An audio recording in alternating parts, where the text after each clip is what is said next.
মিয়ানমারে গোলাগুলি অব্যাহত থাকায় টেকনাফ সেন্ট মার্টিন রুটে আজও নৌযান চলাচল বন্ধ রয়েছে। ये इलेजिटिमेट गवर्नमेंट है डॉक्टर मोहम्मद यूनस की। अराकान आर्मी ने कब्जा कर लिया है या कैप्चर कर लिया है बांग्लादेश के सेंट मार्टिन्स आइलैंड को।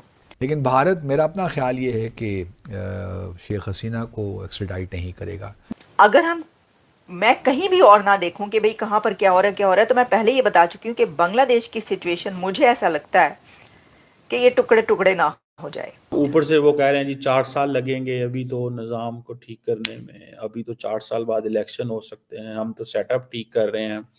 सो Bangladesh lost the case in this sense. Bangladesh कैसे भूल गया कि 1971 में यही इंडियन आर्मी थी जिन्होंने अपनी जानों के नजराने दिए थे बांग्लादेश को बनाने के लिए। यानी इसके ऊपर अगर हम ज्यादा टुकड़े ना कहें तो चंद टुकड़े तो मुझे लगता है कि वो पहले एक बांग्लादेश बना था, एक टुकड़ा, तो अब ये जो एक टुकड़ा है ये कहीं मजीद टुकड़ों में तकसीम ना हो जाए।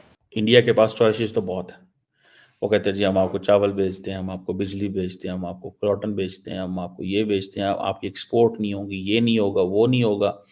तो वो ज़ाहिर बात है, वो जो सप्लाई चेन का एक है, वो बंगाली थोड़े से ज़ाहिर बात है उसमें परेशान होंगे, बिजनेसमैन परेशान होंगे कि वो इंडिया के जो है ना बल पोते पे पाला हुआ मुल्क अब इंडिया को जो है ना वो आंखें दिखा रहा है। मेरी बिल्ली मुझे कोई में अराकान आर्मी अगर सेंट मार्टिन्स आइलैंड को हासिल करना चाहती थी या वहां पर वो उसको कैप्चर करना चाहते थे तो दोस्तों, जब से बांग्लादेश की कमान मोहम्मद यूनुस ने संभाली है, तब से भारत से तो मोहम्मद यूनुस ने अपने रिश्ते बिगाड़ दिए हैं भारत विरोधी बयानों से।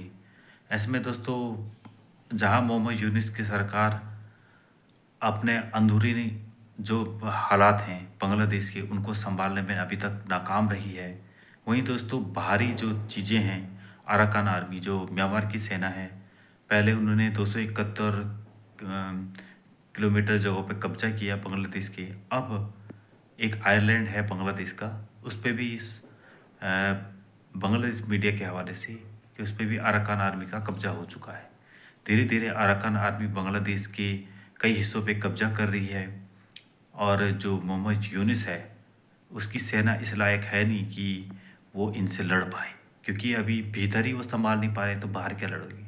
अगर भारत से भी उन्होंने रिश्ते बिगाड़ दिए हैं, ऐसे में अगर इंडियन आर्मी भी एक्शन करती है तो भारत ने जैसे बांग्लादेश के टुकड़े, पाकिस्तान के टुकड़े करके बांग्लादेश को बनाया था, ऐसे में बांग्लादेश के भी कई टुकड़े होकर कई देश बन सकते हैं। तो दोस्तों, इस पे पाकिस्तानी मीडिया और बांग्लादेश की मीडिया काफ़ी रो रही है।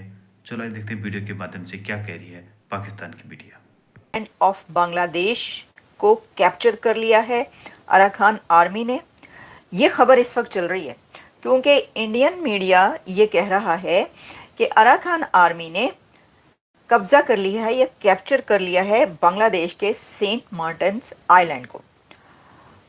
अब ये खबर सही भी हो सकती है। अभी मैं देख रही थी कि कहाँ कहाँ से ये खबर आ रही है, लेकिन इंडियन मीडिया अगर ये खबर दे रहा है तो ये ऐसा नहीं है कि वो फर्स्ट टाइम ये बात कर रहा हो। ये फ्यू मंथ्स से, जब से बांग्लादेश का ये इशू क्रिएट हुआ है, वहाँ पर जो डिसरप्ट हुआ सब कुछ, तो उसके बाद से जब अराकान आर्मी और म्यांमार का सिचुएशन जो है वो भी इरप्ट तो होती है, तो उसके साथ ही ये खबर आना शुरू हो जाती है कि बांग्लादेश के किस हिस्से पर जो अराकान आर्मी है वो कब्जा करना चाहती है या कहाँ तक पहुँच चुके हैं वो।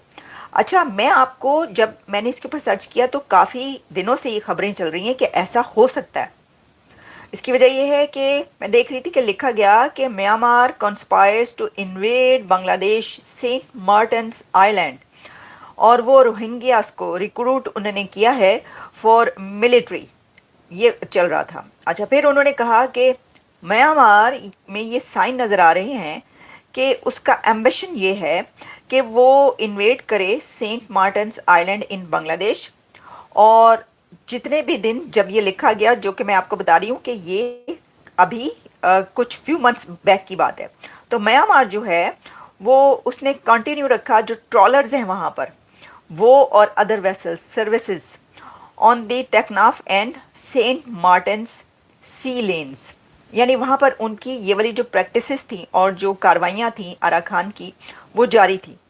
तो इसका मतलब ये है कि अराकान आर्मी अगर सेंट मार्टिन्स आइलैंड को हासिल करना चाहती थी या वहाँ पर वो उसको कैप्चर करना चाहते थे, तो ये अभी का नहीं है कि उन्होंने सोचा हो, ये पहले से उनका प्लान था या उनका इरादा था ये करने का। तो देखिए इस वक्त जो सिचुएशन बांग्लादेश की बन चुकी है, मैं आपको पहले भी ये बात कह चुकी हूँ कि अगर मैं कहीं भी और ना देखूं कि भाई कहाँ पर क्या हो रहा है, तो मैं पहले ये बता चुकी हूँ कि बांग्लादेश की सिचुएशन मुझे ऐसा लगता है कि ये टुकड़े टुकड़े ना हो जाए। यानी इसके ऊपर अगर हम ज़्यादा टुकड़े ना कहें तो चंद टुकड़े, तो मुझे लगता है कि वो पहले एक बांग्लादेश बना था, एक टुकड़ा, तो अब ये जो एक टुकड़ा है ये कहीं मजीद टुकड़ों में तकसीम ना हो जाए, ऐसा महसूस हो रहा है मुझे। क्योंकि देखिए वहां पर ना अब एक ताकत नहीं रही, अब जो ताकत का तवाजुन है वो भी एक तरफ नहीं रहा। वहां पर कई ताकतें इस वक्त काम कर रही हैं। वो तो ना कि एक जगह है, जैसे कि नेपाल के बारे में कहा जाता है कि कई ताकतें वहां पर काम करती रहती हैं, लेकिन जो इस वक्त बांग्लादेश की सिचुएशन है हसीना के जाने के बाद, अब वो भी एक ऐसी हालत बन चुकी है। उस वक्त उसके खिलाफ कोई लीगल केस नहीं था। ये वजह है कि जो एक्सट्रेडिशन है वो अब चैलेंजिंग बन जाएगी। ठीक है जी। And then the judicial process है वो सॉलिड एविडेंस मांगता है फॉर द क्राइम। सो वो कहते हैं कि हसीना जब इन बांग्लादेश की मिलिट्री ने इंडिया भेजा था तो she was sent because of her safety. समझिएगा इस बात को, because she was not safe. So if she was not safe, how come she will be safe now? So India अब लीगल ग्राउंड्स तैयार करेगा, वो लीगल ग्राउंड्स जो कंट्रडिक्ट कर सकें। ठीक है जी। और जो बायलैटरल एक्सट्रेडिशन ट्रीटी है इंडिया एंड बांग्लादेश की, उसके अंदर एक क्लॉज है political exception, and there is a clause of fair treatment and safety. ये fair treatment, safety and political exception, ये तीनों के तीनों जो क्लॉजेस हैं that will basically push India not to एक्सट्राडाइज।